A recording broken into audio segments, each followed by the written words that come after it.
اور جو دوسرا تھا وہ عبد الجمال ناصر جو مصر کے پریزیڈنٹ تھے، ان کا داماد تھا. اچھا. یہ سب لوگ کسی زمانے میں اسلحے کے ایجنٹ ہوا کرتے تھے. ٹھیک ہے. واللہ عالم بعد میں کیا ہوا، کوئی لین دین میں گھپلے شپلے ہو گئے، یہ سارے ایک ہی بالکنی سے یک بعد دیگرے گر کے مرے ہوئے. اچھا. اب نواز شریف صاحب بھی بالکنی کے پاس ہی ہے، ہاں کھڑکی سے دور رہا کریں وہ آنا چاہیے. ٹھیک ہے نا. تو یہ مسئلہ ہماری خواہش ہے کہ میاں صاحب نہ جائیں. مغرب نواز لابی بہت سٹرونگ ہے، اور یہ لابی جو سی ہے نا، یہ پاکستان میں فساد پڑے گا. اچھا چلے، یہ تو ہم نے بات کر رہی کہ لابی بہت مضبوط ہے، تو ان سب کا پاکستانی عوام کو جب ہم نے ایک سال میں دیکھا ہے اس کو کیا فائدہ ہوا ہے؟ وہ تو بالکل ہی زمین. دیکھیں بات یہی ہے نا. اب دیکھیں پاکستانی عوام کو ایک پرابلم یہ ہوئی، مطلب جو اچھی چیز ہوئی کہ جب خان صاحب آئے تو انہوں نے سب سے پہلا یہ کام کیا، انہوں نے قوم کی غیرت جگائی. غیرت اور سرمایہ داری نظام میں زبردست کلیش. انہوں نے جو غیرت جگائی تو جتنی کیلکولیشنز تھیں وہ ساری ڈسٹرب ہو گئی، قوم کھڑی ہو گئی. اب جو ہو رہا ہے کہ لوگوں کو مارا جا رہا ہے، لیڈیز کو تنگ کیا جا رہا ہے، یہ ایکچولی کیلکولیشنز کو دوبارہ سیٹ کیا جا رہا ہے کہ قوم کا مائنڈ سیٹ پہلے بناؤ تاکہ اس پوزیشن میں واپس جائے، اور پھر آئندہ 25-30 سال کے لیے پلاننگ ٹھیک ہو. کیونکہ یورپ کے ساتھ آپ جب چلیں گے تو ملک صاحب یہ لوگ فری میں آپ کو کوئی پیسہ نہیں دیتے. انہوں نے آپ سے پوچھنا ہے کہ ہاں بھائی تمہارے ہاں جو ٹرانسجینڈرز ہیں ان کا رجسٹر تم نے الگ بنایا یا نہیں بنایا، کتنے ٹرانسجینڈرز کو تم نے جاب دی ہے، کتنی سنگل وومن ہے تمہارے ہاں جتنی پروسٹیچیوٹ ہے، ساری یہ باتیں کرتی ہیں. پروسٹیچیوشن ایک بہت بڑا اکنامک سیکٹر ہے، اور اللہ یہاں پر تو ہم نے پوری دیکھا دنیا میں ہے. یہ پوچھیں گے کہ ہاں بھائی آپ کے کتنے کیا ان کے لیے سوشل سیکورٹی کے لیے تم نے کیا کیا ہے. انہوں نے ساری کنڈیشنز لانی ہیں. اب پاکستان کے پالیسی میکر نے مجھے نہیں سمجھتا، پتہ نہیں ہے کہ کیا سوچا ہے، لیکن کچھ نہ کچھ انہیں کرنا پڑے گا. تو وہ قوم کا آنے والے ٹائم کے لیے مائنڈ سیٹ کر رہے ہیں. میرے خیال میں وہ تو کافی حد تک ابھی جو میڈیا آپ دیکھتے ہیں پاکستان میں ڈرامے وغیرہ فلمیں، اس میں تو کافی حد تک یہ کامیاب ہو گئے، کیونکہ پیچھے سے پیسے فنڈنگ ہے نا. یہ فنڈنگ یہ جو میڈیا ہے یا جو ڈرامے ہیں جو اتنی ہائی سیلریز ہیں یہ فری میں تو نہیں ملتی. اب دیکھیں نا، پہلے ہمیں یاد تھا کہ ایک وقت تھا کہ کسی عورت کا سر سے دوپٹہ اترا ہے ڈرامے میں تو وہ ڈرامہ ہی بند ہو جاتا تھا. بالکل ڈرامہ بند ہو جاتا. اور اب دیکھیں فیملی میں بیٹھ کے ڈرامہ نہیں دیکھ سکتے پاکستانی. بالکل. اور یہی بات ہے نا، یہ آہستہ آہستہ آہستہ اس طرف جا رہے ہیں. یہ پیچھے سے فنڈنگ ہوتی ہے، یہ پالیسی میکر یہاں آ کے بیٹھتے ہیں تو یہ جناب پھر یہ وہ وہاں پالیسی لگا. نہیں تو پھر پاکستان تو کیونکہ ایک دیکھیں اسلام کے نام پہ بنا تھا ملک، بالکل، تو اس کا وہ جو ایک نام ہے اسلامی جمہوریہ پاکستان، تو اس کا کیا کریں گے؟ اسی کا تو فساد ہے نا کہ منافقت دن بدن بڑھتی جا رہی ہے. یہ جو لوگ ہیں، آپ منافق قوم جو سی ہے نا، وہ کافر سروائیو کر سکتا ہے، منافق سروائیو نہیں کر سکتا. اور منافقت تو پاکستان میں اب دیکھ لیں کہ نیچے سے لے کے اوپر تک. بالکل. تو اس کا اب کیا کس طرف جا رہا ہے یہ اس وقت تو یہ ابھی کوئی بھی پریڈکٹ نہیں کر سکتا. ابھی دیکھیں نا، پاکستان میں جب خان صاحب کی حکومت تھی تو پیٹرول دیکھ لیں اور مہنگائی وغیرہ دیکھ لیں، اس وقت لوگ چیخیں مار رہے تھے کہ مہنگائی ہے. اب اس سے 2 گنا زیادہ ہو گئی ہے، لیکن پھر بھی عوام خوشحال لگ رہی ہے ہمیں. تو اس میں نہیں، وہ یہی بات ہے نا کہ عوام جو سی ہے نا اس کی اپنی مت ماری گئی ہے. کچھ لوگوں نے، اس میں کوئی شک نہیں، دیکھیں جتنا ریئیکشن ہوا ہے نا، میں اس پر بھی امید نہیں کر رہا تھا. خاص طور پہ جو پنجاب کے لوگ ہیں، مجھے امید ہی نہیں تھی کہ اتنی دور جائیں گے. بہت جو بندہ نیک نیتی سے لڑا ہے نا، اس کی جو ہے نا قدر ہم کرتے ہیں. تو آپ سمجھتے ہیں کہ ایک تو حالات ہی ایسے ہیں، اور کچھ جب آپ کے پیٹ کے اندر کچھ بھی نہیں ہوتا، بھوکے ہوتے ہیں، تو پھر زیادہ بندے پھر وہ سامنے آتے ہیں. بالکل. اور یہ کچھ دیر کے لیے یہ معاملہ دبے گا، اس کے بعد یہ معاملہ پھر کھڑا ہو جائے گا. آپ ایران سے مثال لینا، ایران میں ایسا بہت دفعہ ہوا. ایرانی ہسٹری لوگ نہیں جانتے. پوری جو پچھلی صدی گزری ہے انقلاب کے آنے تک، وقفے سے یہ ہوا ہے. وہ الگ بات ہے کہ وہاں کا کلچر ڈیفرنٹ ہے، وہ ایک قوم ہے، ان کی آبادی ہمارے سے کم ہے، ان کی ایک زبان تھی، لیکن وہاں جو ہوا ہے بہت خطرناک ہوا ہے. تو یہ اب سمجھ لیں کہ ایران کو پاکستان نے ریپلیس کیا ہوا ہے ایکچولی اس وقت. مطلب کہ جو کام ایران کرتا تھا، ایران کے آخری جو 2 بادشاہ ہوئے ہیں ان سے لیے گئے نا، اب یہ پاکستان سے لے رہے ہیں یہ کام اس وقت، مغرب جو ان سے. صحیح ہے. تو لیکن اب پاکستان کا جو ہم حالات دیکھتے ہیں، آپ کیا سمجھتے ہیں کہ بہتری کی طرف جا سکتے ہیں؟ ایسے یہ خانہ جنگی ہوتی ہے؟ بہتری یہی ہوگی زیادہ سے زیادہ کہ یہ ان کا یہی ہے، ایک پیرامڈل سسٹم ہے کہ یہ جو اوپر طبقہ بیٹھا ہے، اس کی کوشش ہوگی کہ انویسٹمنٹ باہر سے جو تھوڑی بہت آئے گی اس میں نئے لوگوں کو اندر انٹر کریں گے. جب وہ انٹر ہو جائیں گے ڈیفرنٹ سیکٹرز میں، جاب پہ آ جائیں گے، پھر وہ لڑیں. لیکن پاکستان کے حالات آپ کو لگتے ہیں؟ حالات ٹھیک نہیں، ویسے ہی رہیں گے. ابھی دیکھیں نا، پاکستان میں جب دیکھتے ہیں ہم، عدلیہ ایک فیصلہ کرتی ہے، ٹھیک ہے، جیسے الیکشن کا لے لیتے ہیں، وہ چیف جسٹس اب سپریم کورٹ کا جو سب سے بڑی عدالت ہے پاکستان کی، وہ کہتا ہے کہ 14 مئی کو الیکشن ہوں گے، لیکن کوئی ادارہ اس کی بات ہی نہیں مانتا. اب بالکل ایکچولی اور یہ پاکستان میں تو ابھی کلیئرلی ہو رہا ہے نا، جسٹس کی طاقت پوری دنیا میں کم ہوئی ہے، پوری ورلڈ میں عدالتوں کی طاقت کم ہوئی ہے. کیونکہ جب سے لبرلزم آیا ہے، دیکھیں نا پہلے ملٹی نیشنلز کو یہاں سزا ہوتی تھی، گوگل کو یہاں سزا ہوئی، ہیولٹ پیکٹ کو سزا ہوئی، بل گیٹس یہاں کنڈمڈ ہوا بیلجیم میں. اب جو ہے ان سے طاقت لے لی گئی ہے، یہ آربیٹریشن میں چلے جاتے ہیں.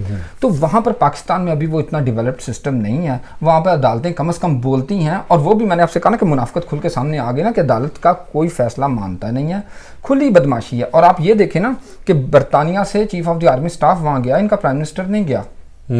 وہ دیکھ لینا تو میسج کیا کہ جنرل ٹو جنرل ڈیل ہو رہی ہے، یعنی کہ پوری دنیا میں اب یہی لوگ آگے آئیں گے جو سیاستدان وغیرہ ہیں وہ کٹ پتلی کی طرح کام کرتے رہیں گے. یہ اب یہ ہونا شروع ہو گیا ہے کہ جو انٹیلیجنس ایجنسیز یا پالیسی میکر یا جو لابیز ہیں بڑی بڑی، وہ پالیسی بنائیں گے اور سیاستدان کو اس پالیسی کے اندر ہی رہنا پڑے گا، نہیں رہے گا تو اس بیچارے کی چھٹی. اب دیکھ رہے ہیں نا کہ خان صاحب جو وہ نہیں ہے اس کے اندر، تو پوری کوشش ہے کہ ان کی چھٹی ہو جائے. تو لیکن اب دیکھتے ہیں کہ یہ ہوتا کیا ہے. لیکن یہ انشاءاللہ مجھے امید ہے کہ پاکستان میں نا کوئی نہ کوئی درمیانی صورتحال، مطلب اسٹیبلٹی کچھ آ جائے گی، لیکن جہاں تک عوام کی صورتحال کا تعلق ہے نا، تو عوام کی جو میجورٹی جو ہے نا وہ بھائی ابھی تک اس پرابلم سے نکلنے والی ہے. اب اس حکومت کا دیکھتے ہیں 1.5 سال میں چلے حکومت تو آ گئی ان کے پاس، لیکن کوئی ایسی چیز ہم نے دیکھی نہیں ہے کہ کوئی امپورٹ کی ہو، کوئی ایکسپورٹ پاکستان کی بڑھی ہو، ملک میں جو لوگ ہیں ان کے لیے روزگار بناؤ. جی وہ اسٹیگنیشن ہے نا، اس کا کیسے یہ ملک چلے گا؟ اسٹیگنیشن ہے، وہ چلے گا ایسے کہ انہوں نے باہر سے پیسے لینے ہیں. نہیں پیسے بھی تو نہیں دے رہے نا، وہ پیسے نہیں دے رہے کیونکہ انہیں یہ خود بڑے پریشان ہیں. آپ دیکھیں نا امریکہ کے حالات بھی ایسے ہیں، وہ کہہ رہے ہیں کہ دیوالیہ ہونے کے قریب تھا، تو وہ کیسے اب ان کو مدد کیسے کریں؟ وہ یہ مدد یہ سارے یہ کہہ رہے ہیں، یہ بھی کہہ رہے ہیں کہ حالانکہ پیسہ بہت ہے یہاں پہ، پیسہ بہت ہے. ملک صاحب بیلجیم میں ہر 4 لاکھ میں 1 ارب پتی ہے. اچھا. ہندوستان میں 100 لاکھ میں 1 ارب پتی ہے. اچھا اچھا. پیسہ بہت ہے. یہ لوگ ماس مار کے بیٹھے ہیں، بلکہ یہ الٹا بڑے پریشان ہیں کہ ان کی جو بزنس کی جو پرسپیکٹیو ہے پاکستان میں وہ رک گیا نا. یہ تو بڑے انہوں نے بھی مس کیلکولیشن کی. ان کے کاغذات میں انہوں نے یہ لکھا ہوا تھا کہ پاکستانی قوم ایک بہت اچھی قوم ہے، پاکستان ایک مہذب ملک ہے، ہم جائیں گے کوئی مسئلہ نہیں، بہت اچھا بزنس کے لیے. یہ لکھ چکے تھے 2015 میں. اب مسئلہ یہ ہو گیا کہ وہاں تو حالات ہی سارے الٹ پلٹ ہو گئے ہیں، اور مجھے تو یہ بھی لگتا ہے کہ یہ ڈر گئے ہیں کہ ہمیں کہیں سیاسی پناہ دوبارہ کھولنی نہ پڑ جائے پاکستانیوں کے لیے. یہ تو بیلجیم والے تو پہلے یہ سوچیں گے کہ بھائی اگر سیاسی پناہ کا ڈیمانڈ کر دی تو ہمارا کیا بنے گا. بالکل. تو بہرحال یہ پاکستانی قوم کے حالات جو ہے نا وہ بھائی مجھے امید نہیں ہے. امید نہیں تو پھر کیا دیکھتے ہیں ہم، کیا دیکھیں ہم جو اوورسیز میں خاص کر بیٹھے ہیں جن کی فیملی ادھر ہے، وہ کیا کریں؟ اوورسیز میں بس یہی ہے کہ بھائی محنت کریں، اپنی فیملیوں کو پڑھائیں لکھائیں، پیسہ بھیجیں اپنی فیملیوں کو، اور آپ ادھر سکون سے بیٹھے رہیں. ہم یہاں پہ دیکھیں ہم لوگ جو ان سے نا یہاں پر اب یہ کر سکتے ہیں. پہلے دیکھیں ہمارے لیے سچویشن بڑی کمپلیکیٹڈ ہے، کیونکہ ہمیں یہ بھی نہ پتا کہ یہ یورپینز کیا سوچ رہے ہیں. ہم ان کے پاس جائیں، ہو سکتا ہے یہ اندر سے وہ ان سے زیادہ پریشان ہو کہ وہاں ان کے مفادات، اپنے مفاد کا ہر بندہ سوچتا ہے. اچھا ہم نے دیکھا کہ پاکستان میں کہ جتنے بھی لوگوں کے پاس پیسہ تھا کرپشن کا جو بھی تھا، سارے کے سارے ایسے کلین واش ہوئے ہیں جو وہ بالکل. اب کیا کرے، حالانکہ ان سے اگر پیسہ لیا جاتا جی تو ملک کے حالات بہتر ہو سکتے ہیں. ملک صاحب یہ کلین واش پاکستان میں مسئلہ یہ نا کہ ایک تو آبادی بہت ہے، لوگوں میں غربت ہے، تقسیم کم ہے. یہاں پر بھی یہ ہوا ہے، کلین واش یہاں پر ہو چکا ہے. یہاں پر یہ ہے کہ ہر بندہ چونکہ اپنے گھر میں سفید پوشی سے بیٹھا کھا رہا ہے، اس لیے لوگ ایسے نکلتے نہیں. لیکن میں نے آپ کو بھی بتایا نا کہ 3 سے 4 لاکھ میں 1 بلینئر ہے، اور یہاں سے بھی بہت لوگوں نے پیسہ اٹھا کے امریکہ لوگ بھاگے ہیں. اب یہاں پر بھی کلین واش کر دیا. وہ کلین واش نظر نہیں آیا، پوری دنیا میں کلین واش ہوا ہے. تو ابھی اب پاکستان کے اگر حالات دیکھتے ہیں آئندہ چند مہینوں میں، تو آپ سمجھتے ہیں کہ پاکستان میں الیکشن ہوگا؟ دیکھیں الیکشن یہ کوئی بھی پریڈکٹ نہیں کر سکتا، کیونکہ الیکشن کے حالات ہی ایسے نہیں. نارملی تو ہے نا اسمبلی ٹوٹنے کا ایک ٹائم، ہاں آئین کہتا ہے وہ سب کچھ ہے نا، آئین کا تو بہت کچھ کہتا ہے، لیکن یہ ابھی یہ جو جلدی ان کی کوشش ہے کہ الیکشن کروا دیں، اسی لیے یہ جلدی وہ پارٹی ہر بندہ آ کے کہتا ہے میں تحریک انصاف چھوڑا، مجھے 9 مئی کا بڑا افسوس ہے فلاں ٹھیک ہے وہ. تو وہ مسئلہ یہ کہ ان کی کوشش یہ ہے کہ ایک کوalition بنا دیں جس میں کوئی خاص میجورٹی میں نہ ہو. جب کوئی بھی فل میجورٹی میں نہیں ہوگا تو ظاہر ہے جو ادارے ہوتے ہیں یا جو پالیسی میکر ہیں ان کے لیے ایزی ہے کہ وہ ان کی خواہش تو یہی ہوتی ہے نا کہ کوئی ایک پارٹی مضبوط نہ ہو سکے. جیسے بیلجیم میں ہوتا ہے نا, بیلجیم میں بھی ایسی ریچ کوalition بنا دیں, ہر بندہ اپنے علاقے. یہاں پر بھی ہم دیکھتے ہیں 4-5 پارٹیاں جو اکٹھی کرتے ہیں ان کی حکومت بنا دیتے ہیں. اور یہاں پر دیکھیں اب جو لبرل, بیلجیم کے حوالے سے بات ہوئی ہے, جو لبرل یہاں پہ پالیسیاں ہیں ان کا ایک نیگیٹو امپیکٹ یہ ہے کہ یہاں پر بنیاد پرست پارٹیاں بہت تیزی سے اوپر آ رہی ہیں. اب دیکھیں ولام زبلنگ سیکنڈ موسٹ امپورٹنٹ پارٹی, اس کے بہت زیادہ ووٹ لیے تھے, اب دوبارہ اور زیادہ ہو جائیں گے. صحیح. تو اس کا مطلب ہے کہ پاکستان کی جو صورتحال ہے اس کو ہم آئندہ کچھ عرصے تک ٹھیک ہوتا نہیں دیکھیں. عام آدمی کی صورتحال نہیں ٹھیک ہونے والی ہے. اچھا, کلیئر کٹ بالکل. تو کیا ایسا کوئی میسیج دینا چاہیں گے آپ کہ اوورسیز پاکستانی جو بہت زیادہ پریشان ہیں, حالات دیکھتے ہیں کہ پاکستان کے کیا حالات ہیں, تو ان کو تسلی دینے کے لیے آپ کیا سمجھتے ہیں کہ ایسا بات کی جائے کہ وہ ذرا مطمئن ہو جائیں؟ اس میں یہ ہے کہ محنت کرنی پڑے گی. آپ مراکش کے لوگوں سے سبق سیکھ سکتے ہیں. کسی زمانے میں مراکش کے لوگوں پر بڑا ظلم ہوا کرتا تھا. اچھا. اس کے بعد پھر 2000 کے بعد یہ ہوا کہ ان لوگوں نے اپنی NGOs بنائیں, اپنی ASBL بنائیں, نان پروفٹ آرگنائزیشنز بنائیں. اس کے بعد ان لوگوں نے ڈیسیجنز لیے کہ بھئی مراکش حکومتوں سے, وہاں پر اداروں سے انہوں نے بات کی کہ بھئی ہم آپ کے ساتھ ہیں لیکن آپ کو ہمارے لیے فیسلٹیز کریٹ کرنی پڑیں گی. پھر آہستہ آہستہ ان پہ پریشر گیا. اب دیکھیں میرے ساتھ کے جو لوگ یونیورسٹی میں تھے ان میں سے ایک بہت بڑی تعداد مراکش میں جاب کر رہی ہے جو یہاں پلے بڑے تھے. تو یہ گیو اینڈ ٹیک تھوڑا سا کرنا پڑے گا, ورنہ پاکستانیوں کے وہاں ریلیشنز جو ان سے ہیں نا, وہاں کے حکمران, وہاں کے پالیسی میکرز بھی جو ان سے ہیں نا, وہ بھی اس چیز سے ڈرتے ہیں کہ یار پاکستانی وہاں سے یہاں آگے ہمیں پینشن دینی پڑ جائے گی, ہمیں کیا فیسلٹیز دینی پڑ جائے گی. یہ بھی ایک مسئلہ ہے. تو یہ پرابلم یہ ہے کہ یہ آہستہ آہستہ ان کے ساتھ بات کریں اور دیکھیں کہ کہاں بہتری آ سکتی ہے ایک اچھی نیت کے ساتھ. اور اس کے لیے پڑھے لکھے لوگوں کی ضرورت ہے. یہ جو ابھی آپ نے پچھلے میں ذکر کیا, یہ 4-5 جو یہاں پھرتے رہتے ہیں اور دھمکیاں لگاتے رہتے ہیں, ایسے لوگوں کی ہمیں ضرورت نہیں. وہ پاکستان کا دیکھیں نا کلچر ہی ایسا ہے. جو پاکستان میں جب چھوٹے تھے فلمیں دیکھتے تھے, مولا جٹ کا کھڑاک اور اس طرح کے, اور ہمارا کلچر ہی ایسا ہے کہ کہتے ہیں ڈنڈے سوٹے اور گنڈاسے وغیرہ کے ساتھ. لیکن آپ نے دیکھا کہ تحریک انصاف کے آنے سے لوگوں میں بڑی چینج آئی ہے, اور یہ بہت بڑی چینج ہے. اگر آپ پاکستان کے لوگوں کے حالات دیکھیں تو چینج بہت بڑی ہے. چلیں نعیم بھائی, بہت بہت شکریہ آپ سے, آپ نے وقت دیا. تو ہماری کوشش ہے کہ تھوڑا پاکستان کی حالات کے بارے میں بات کریں. وقت محدود ہی ہوتا ہے, پتہ ہے آپ کو, زیادہ لمبا پروگرام بھی ہم لوگ بھی بور ہو جاتے ہیں اس طرح بات سننے. تو ناظرین, آج آپ نے دیکھا کہ ہم نے نعیم بھائی کو یہاں پہ دعوت دی کیونکہ ان کی بہت گہری نظر ہوتی ہے یہاں کی سیاست پر بھی, اور خاص کر پاکستان کی سیاست پر بھی ان کی نظر ہے. تو انہوں نے اپنے مشورے بھی دیے ہیں کہ پاکستان کے حالات, تو ان کو لگتا ہے کہ ابھی تھوڑے ٹائم ہے صحیح ہونے میں, لیکن امید کی کرن جو ہے وہ امید ہمیشہ رکھنی چاہیے.